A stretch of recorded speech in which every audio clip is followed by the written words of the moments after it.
দুই নৌকাসহ সাগরে গায়েব ৫৩০ রোহিঙ্গা। মিয়ানমারের রাখাইন থেকে মালয়েশিয়ার উদ্দেশ্যে যাত্রা করা দুটি নৌকায় থাকা আনুমানিক ৫৩০ রোহিঙ্গা ৩ সপ্তাহ ধরে নিখোঁজ। ধারণা করা হচ্ছে বৈরী আবহাওয়া উত্তাল সাগরে নৌকা দুটি ডুবে গেছে।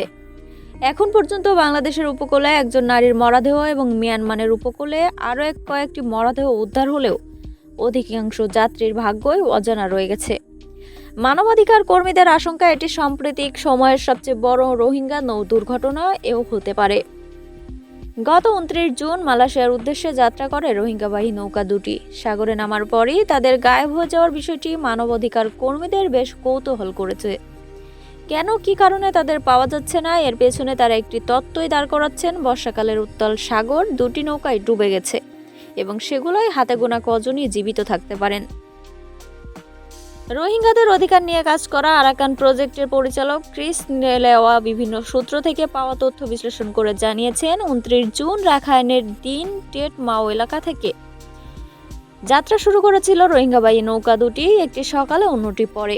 পরিকল্পনা অনুযায়ী নৌকাগুলো মিয়ানমারের দক্ষিণ উপকূলে পৌঁছানোর পর যাত্রীদের নামিয়ে স্থলপথে থাইল্যান্ড হয়ে মালয়েশিয়ায় নেওয়ার কথা ছিল। সাধারণত ১ সপ্তাহ থেকে ১০ দিনের মধ্যেই পরিবারগুলো তাদের স্বজনদের কাছ থেকে খবর পেয়ে থাকে, কিন্তু প্রায় ৩ সপ্তাহ পেরিয়ে গেলেও কোনো যোগাযোগ হয়নি। এদিকে বাংলাদেশের উপকূলে এক নারীর মরদেহ ভেসে এসেছে।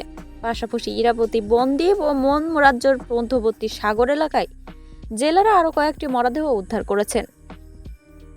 এসব ঘটনার ভিত্তিতে ক্রিস লেওয়ার ধারণায় একটি নৌকা যাত্রার কয়েক ঘন্টার মধ্যে অন্যটি কয়েকদিন পরে সাগরে ডুবে যায়। রাখাইন রাজ্য বহু বছর ধরে সংঘাতের কেন্দ্র। বিদ্রোহী আরাকান আর্মি রাজ্যের অধিকাংশ এলাকা দখলে নিয়েছে এবং রাজধানীর সিলেটকে ঘিরে রেখেছে। সেখানেও যোগাযোগ ব্যবস্থা প্রায় বিচ্ছিন্ন। বর্তমানে রাখাইনে প্রায় ৬ লাখ রোহিঙ্গা বসবাস করছেন। তাদের মধ্যে প্রায় ১/৪ বাস্তুচ্যুত মানুষের শিবিরে বন্দী জীবন কাটাচ্ছেন।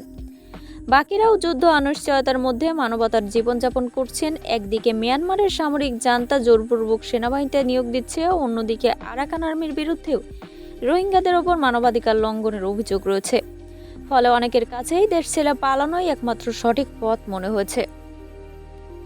বাংলাদেশের কক্সবাজারের শিবিরগুলোয় বর্তমানে ১০ লাখের বেশি রোহিঙ্গা বসবাস করছেন। আন্তর্জাতিক সহায়তা কমে আসছে, কর্মসংস্থানের সুযোগ নেই বললেই চলে। অপরাধী চক্রের তৎপরতাও বেড়েছে। এসব কারণে রোহিঙ্গা দালাল চক্রের মাধ্যমেই জীবনের ঝুঁকি নিয়ে সমুদ্রপথে মালয়েশিয়া যাওয়ার চেষ্টা করছে। মালয়েশিয়া ইতিমধ্যে প্রায় ২ লাখ রোহিঙ্গা বসবাস করায় দেশটি এখনও তাদের কাছে সবচেয়ে আকর্ষণীয় গন্তব্য এবং এই সুযোগকে কাজে লাগিয়ে আন্তর্জাতিক মানব পাচারকারী চক্র বাংলাদেশ, মিয়ানমার, থাইল্যান্ড, মালয়েশিয়া ও ইন্দোনেশিয়া জুড়ে বিস্তৃত নেটওয়ার্ক গড়ে তুলেছে। পাচারকারীরা পুরনো মাছ ধরা ট্রলারে যত বেশি সম্ভব মানুষ তোলেন, এরপর থাইল্যান্ড বা মিয়ানমারের দক্ষিণ উপকূলে নামিয়ে স্থলপথে মালয়েশিয়া নেওয়া হয়। প্রতিজনের কাছ থেকে প্রায় ৩,০০০ মার্কিন ডলার করেও আদায় করা হয়।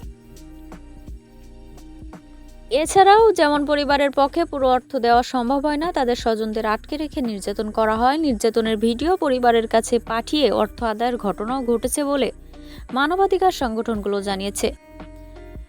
এছাড়াও রাখাইন থেকে স্থলপথ প্রায় সম্পূর্ণ বিচ্ছিন্ন হয়ে যাওয়ায় রোহিঙ্গাদের পালানোর শুরুটা এখনও অত্যন্ত ঝুঁকিপূর্ণ, সমুদ্রযাত্রার উপরে নির্ভর করছে। ক্রিস লেওয়ার হিসাবে গত বছরের সেপ্টেম্বর থেকে এ পর্যন্ত অন্তত ১০,০০০ রোহিঙ্গা মিয়ানমার, বাংলাদেশ থেকে সমুদ্রপথে পালানোর চেষ্টা করেছেন। আগের বছরের তুলনায় এই সংখ্যা উল্লেখযোগ্যভাবে বেশি।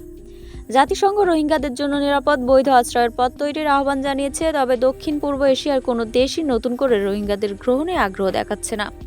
ফলে যুদ্ধ, দারিদ্র্য, নির্যাতন থেকে বাঁচতে সমুদ্রপথেই জীবন বাজি রেখে পালানোর প্রবণতা আরও বাড়ছে বলে আশঙ্কা করছে বিশ্লেষকরা।